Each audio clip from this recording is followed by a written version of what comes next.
Sabi nung nagtitinda sa palengke mga kapulutan ng baka, T-bone daw ito. Sabi niya. Ang sabi ko naman, hindi ito T-bone. Sabi niya, basta T-bone yan. O sige ka ako, bibilin ko na lang. Tatry ko nga akong T-bone kasi ang alam kong T-bone, ganito itsura.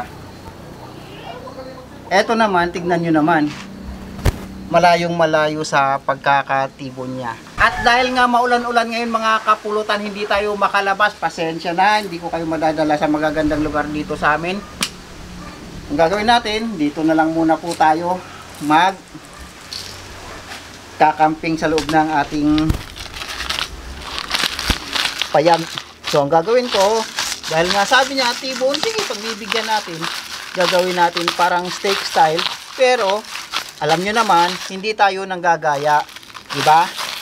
Madami tayong mga ine-eksperimento, ine-inventong luto mga kapulutan na maraming nagagalit na mga online chef. Alam nyo naman mga kapulutan sa mga totoong chef dyan, sa mga tunay na hindi naman nagre-reklamo. Yung mga totoong chef hindi talaga nagre-reklamo yan kasi alam nila na ang bawat masasarap na pagkain na tikman nyo at nagawa nila ay maraming eksperimento, maraming kapalpakan sa likod nun bago yon naging masarap o naging blockbuster kumbaga. Example ba? Madami. Sisig. Disgrasyang nasunog yan, naging sisig, di ba? Lian Perez. Ito, Worcestershire. Eksperimento to na hindi pumatok, hindi sumakto doon sa panlasa nung gumawa. Anong ginawa? Hinayaan niya lang. After ilang years, naalala niya, nakita niya, tinikman niya ang anong outcome. Napakasarap. Ganon talaga yung sa pagluluto mga kapulutan. At isa sa mga alam kong trabaho ng executive chef ay nag-iimbento o gumagawa ng mga panibagong menu na siya namang nililista niya maliban sa costing, syempre sa planning, costing. Isa pang pinaka-main na trabaho ng isang executive chef ay ang mag-imbento o gumawa ng mga panibagong lutuin na siya namang nililista niya at ipapasa niya sa mga cook o kaya mga kusinero na siya namang nag-i-execute sa kusina o sila yung mga kumbaga nagluluto na sa kusina. Sinusunod syempre yung recipe na ineksperimento ng chef. At bago i-approve yun, alam nyo ba, sa tunay na restaurant, titikman muna yun ng may-ari, ng mga managers, bago yun i-approve. Ganun. Ganun dito sa buhay ng isang kusinero. Marami ka talagang pagdadaan ng eksperimento.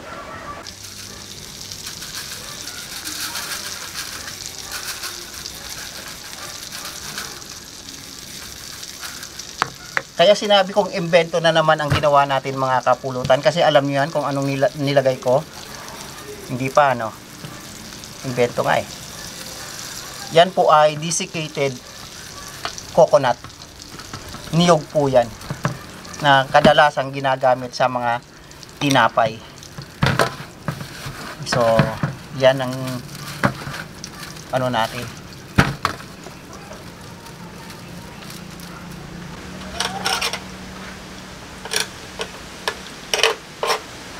Malikot na naman ang imahinasyon natin ngayon, Migo Matit. Try na natin.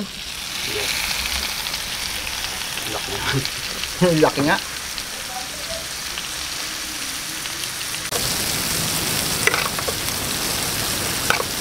Ganda ng crust na.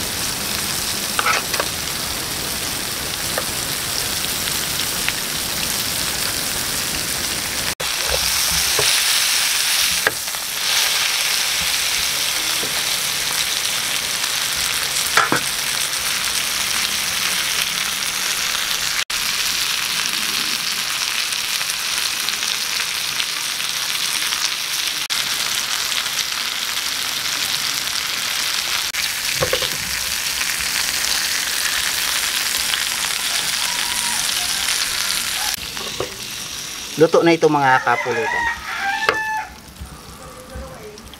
Migo Matit, maniniwala ka bang T-bone yan? Hindi. Hindi. Pero paniwalaan natin. Pero tinabasan ko na yan mga kapulutan. Tinanggal ko yung mga ano dito. So, kailangan nating pagpahingahin saglit. Pero, di bali na. Grabe yung Gutom na tayo. Hiwain mo namin kumatit. Ang ginamit ko hiwa. dyan mga kapulutan, pink salt lang, tsaka paminta. Hiwain mo na. Dito tayo. Marunong ka ba maghiwa ng steak? Hindi nga eh. Practice lang Marunong nato eh. yan. Pwede. Pwede. Ay, may buto pa. May buto ba? Dito tayo sa Well harap. done. Dito tayo sa harap. Ay, iyon no? Well done. O mapula Ay, pa. juicy. Ay, mapula pa. Itong gusto ko, yung juicy. Yan. Oh. O, tamang-tama lang. Oh, di ba? O, rin, pakita natin sa mga kapulutan natin. Ano? Yung mga kapulutan pagkakaluto. Oh. Ah, ganito lang. Mamula-mula pa. Ito yung dapat. Yan ang dapat.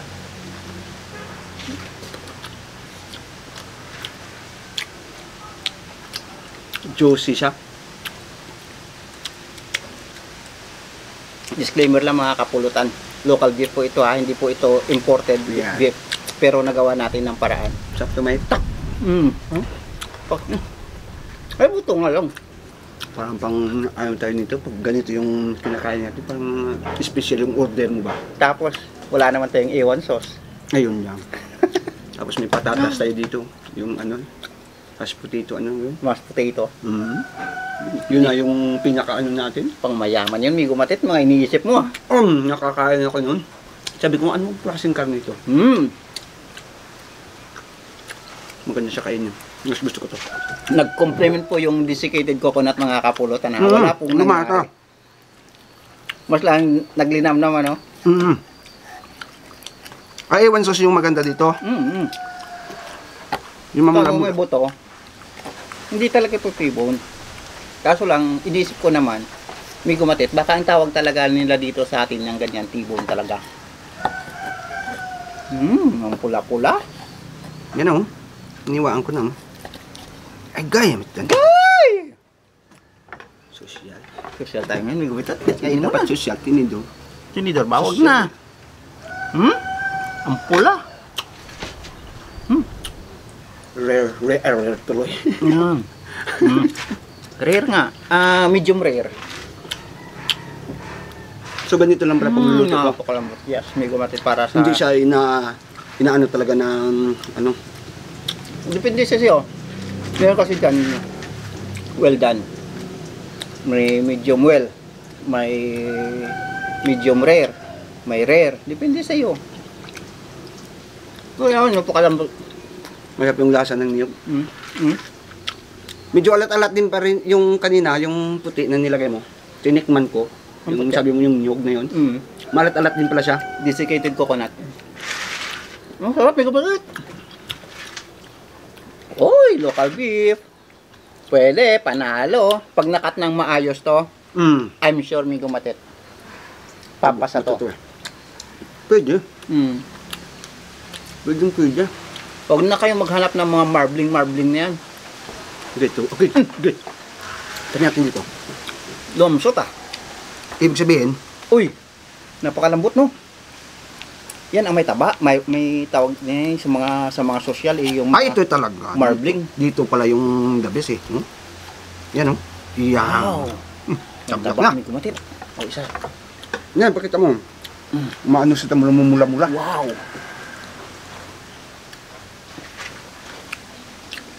Yun ang lasa ng taba. Nam. Gusto ko yung ginamit mong pink salt. Pink salt.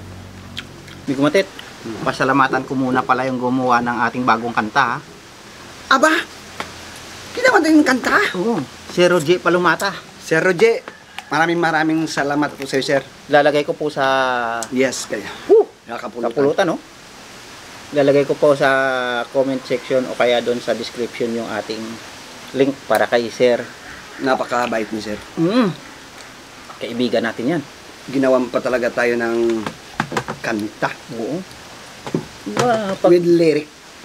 oo, hindi natin alam na ginawa na pala tayo. Kasi si Sir Roger naman, mga kaibigan Kumbaga, talaga natin yan. Yan mga kaibigan na sekreto lang, pero tumutulong. Di ba? Hindi mo kalain. Ito, mas mamula-mula to. Ay, argay. Sa mga magsasabi na hilaw yan. O siyempre, alam naman natin na hindi talaga tayo well, ano pa sa ganitong mga luto.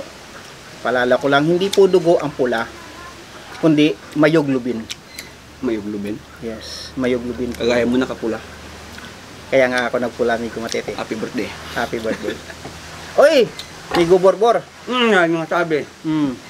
Pagaling ka, ha? Kasi may gubot boy. Minsan, ingat-ingat kasi. Huwag sobra. Ingat-ingat din. Huwag yung ano lang. Yan. Huwag masyadong magaslaw sa pagka may mga dukuhan, kaya Ayan. Pagaling kami gubot boy. pasalamatan natin si Get Wilson sa'yo ha. Doc Amihan Doc Amihan, maraming salamat po shout Doc out. Amihan sa pag-ano kay Bobo. sa pag-asikaso kay Napakabait Borbor. ng doktor. Oo. Ano natin yan? Kumpare natin yan. Oo, kumpare. Kahit naman hindi tayo mayaman, eh nakakapagkumpare din naman tayo ng mga mayayaman, no? Siyempre, parang mayaman ka na rin. Oh. Mayaman yung gano'n. Magpipiling lang. Kaya sa akin, feeling mo mayaman, nakaganito. Oo nga, no, ang ganda Salamat na, pala ano. kay, kay Madam Kyle. Saka Madam Kyle. sa kapatid niya, na si,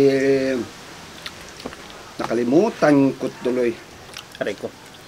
Si Padong. Hindi, yung isa, hindi si Pato. Ang sarap nung may crust kasi, Oo. hinahanap ko yung may ano kapulutan. Jongjong, yan kay Jongjong. Hinahanap ko yung may ano, Shout out si Jong. may tawag dito, may nyog. Naubos yung nyug. Hinahanap ko may gumatit yung Sa may taas kasi yung nyug. Eh no, gusto mo kaya no? Try natin ito. Ayan, ito na. Alam mo, yung unang cut natin, alam mo yung kung saan yung pinakalasan nandoon. Oo. Sa pinagprituhan niya. Kaya Tapos samahan pa ng sa gitna na mamula-mula. mamula-mula. Pag nag-combine sila dalawa. Yung pagka-juicy niya. Grabe. Kaya niya, no? Yung bagay na pulutan. Yan. Pag swabe na pulutan.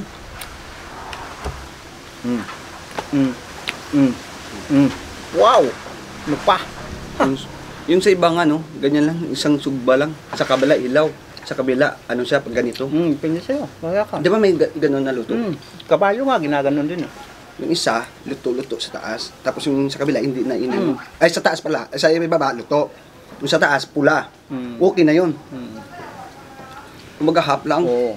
Pero ito, sa experiment na ito, mga kapulutan, napatunayan namin na ang local beef pala, pwede nyo din gawing steak na kagaya ng mga sa imported with proper cutting or proper butchering or ano ba tawag doon, proper na paghiwa, Proper cut. proper portioning, yung mga ganun. Number 1 na sa kulasi. Oo. Bilib ako sa mga taga-kulasi maghiwa. Oo. Oh, pakalambot. Ang galing. Mm. Itong gusto ko yung sa taas niya. Mm. Ito pakita natin. Yan. Agad. Yan siya. Sarap niya, Migo Mate. Ay, Malasang malasa yan. Ay, Ito kumuha mga sir. Huwag muna tayo lumabas ngayon mga kapulutan at Masama yung panahon. hindi lang masama, Migo Mate, paiba-iba. Sala sa init. Sala sa lamig. Uulan, iinit, uulan, iinit. Di mo alam kung kailan iinit, di mo alam kung kailan uulan. Oo. Wither. Oh, pagka lumabas kasi tayo mga kapulutan, lalo na si Migo Matit yung kasama natin, baka matuluyan, Ano ba tuluyan? masira. Masira yung Ulo. Nakakasira daw ng ulo yung panahon na ganyan eh. masisira ulo mo pag wala kang kainin ngayon. Ah, tama. O, sige, kain na tayo. Di ba? Mm. Gusto ko pa. Mm. Gusto ko yung sa taas mas yung ito, yung medyo na ano siya, yung may niyog. Para sa kakaibang crust, mga kapulutan, gayahin nyo lang. Sa mga hindi gagaya, wala pong problema. Sa mga hindi nakakaintindi ng aming mga ginagawa, alam nyo naman pulutan lang ito, hindi pang restaurant. Pero kaya namin natin lutuin pag mayroon siguro tayo ditong ganun na beef. Yung sa ibang bansa. Oh, pero ito masarap ah. Iba yung ating local lang. Maraming salamat mga kapulutan. Maraming salamat po.